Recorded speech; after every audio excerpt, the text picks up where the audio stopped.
예수께서 이르시되 나는 생명의 떡이니 내게 오는 자는 결코 줄이지 아니할 터이요 나를 믿는 자는 영원히 목마르지 아니하리라.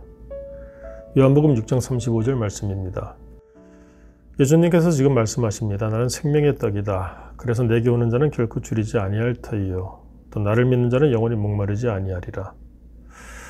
그런데 사실 예수님을 믿는 믿음이 있다고 하면서도 배고프고 목마른 분들이 많은 것 같습니다. 왜 그럴까요?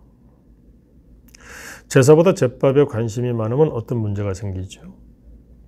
본말이 뒤바뀌었다. 주객이 전도되었다. 그럼 어떤 어려움이 생길까요? 오늘 이 성경 말씀은 예수님께서 오병이의 기적을 행하신 직후에 주시는 말씀입니다. 왜 이런 말씀을 주시죠? 예수님이 오병이의 기적을 행하신 데는 다 이유가 있습니다. 그 이유는 아무것도 없는 이 광야에서 5,000명이나 되는 그 남자들이 먹고, 그러니까 더 많은 사람들이 먹었죠. 배불리 먹고 12광주리를 남겼다. 예수님께 오면 아무것도 없는 이 세상, 허탄한 세상에서도 생명의 떡이 되시는 예수님 때문에 그 삶이 배부를 것이고 시원할 것이다. 이것을 가르쳐 주시기 위한 방편으로 이적을 행하신 것입니다. 그래서 요한복음에서는 그것을 표적이라고 말합니다. 표적이라고 하는 것은 그 자체가 목적이 아니라 그 사건을 통하여 무엇인가를 가르쳐 주시기 위한 계획에 담겼다는 것이죠.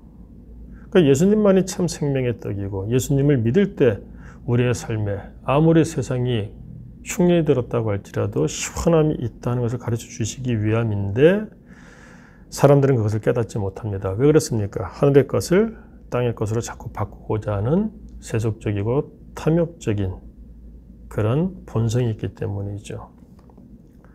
사람들이 어떻게 합니까? 예수님을 왕으로 모시려고 해요.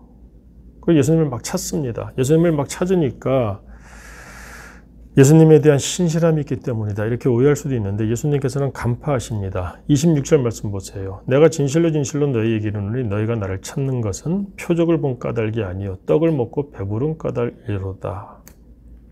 사실 우리 사이에서도 그런 모습들이 많이 보이죠. 그것을 구체적으로 구복주의적이다 이렇게도 표현을 합니다. 세상적으로 세속적으로 성공하기 위해서 우리 육신의 배를 채우기 위해서 자신의 탐욕을 만족시키기 위해서 신앙생활하는 사람들이 많습니다. 그것을 복이라고 말하죠. 근데 예수님께서는 그것을 말씀하시기 위하여 우리에게 오병이의 기적을 행하시는 것이 아닙니다. 우리에게 표적을 주시는 것이에요. 이런 가운데에서도 이런 정도까지 행하시는 우리 예수님, 하물며 우리의 삶의 그 생명의 근원, 시원함의 근원, 예수님을 믿으면 그렇게 되지 않겠느냐 하는 것이죠. 근데 사람들은 엉뚱한 곳에 그 마음을 쏟습니다. 그렇게 되면 문제가 커져요. 어떤 문제가 커지느냐? 한마디로 표현하자면 예수님을 믿어도 그 갈증은 끝이 없어집니다. 그 배고픔은 점점 더 심해집니다.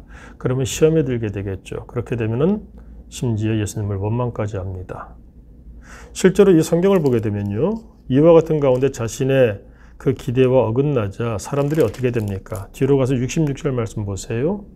그때부터 그의 제자 중에서 많은 사람이 떠나가고 다시 그와 함께 다니지 아니하더라. 자기 기대를 만족시키지 못하니까 자기 생각과 다르니까 예수님을 저버린다는 겁니다. 그리고 이들이 나중에 예수님을 십자가에 못 박으라고 아우성 쳤지 않았겠습니까? 사랑하는 성도 여러분, 동상이몽이라는 말이 있습니다. 같이 누워있지만 생각이 다릅니다. 그러면 같이 누워있는 그 시간이 아무 의미가 없겠죠? 우리 예수 믿는 이유가 무엇입니까? 특별히 요즘같이 어려운 때에 우리가 예수님을 믿는 그 믿음으로 인해서 우리의 삶 가운데 배부름이 있기를 원합니다. 육신적으로는 힘들고 어려울지라도 시원함이 있기를 원합니다. 그 이유는 무엇입니까? 예수님께서 생명의 떡이 되시고 우리에게 그와 같은 복을 주시기 위해서 바로 내가 지금 있는 그 자리에서 시원한 배부른 하나님의 나라 천국을 허락하시기 위해서 오셨기 때문에 그렇습니다. 나는 생명의 떡이니 내게 오는 자는 결코 줄이지 아니할 터이요 나를 믿는 자는 영원히 목마르지 아니하리라. 이 말씀 우리가 온전히 깨닫고 오병이의 기적을 분명히 우리가 이해함으로 복되게 하루를 살 수 있기를 주님의 이름으로 간구합니다. 기도하겠습니다. 하나님 아버지, 생명의 떡으로 오신 예수님을 우리가 온전히 알기를 원합니다. 그러므로 우리가 예수 믿는 믿음으로 인해서 이 어려운 삶, 하루를 목마르지 아니하고 줄이지 아니하고 하나님의 능력으로 어떠한 경우에도 천국을 누리며 살기를 소망합니다. 예수님 이름으로 기도드립니다. 아멘.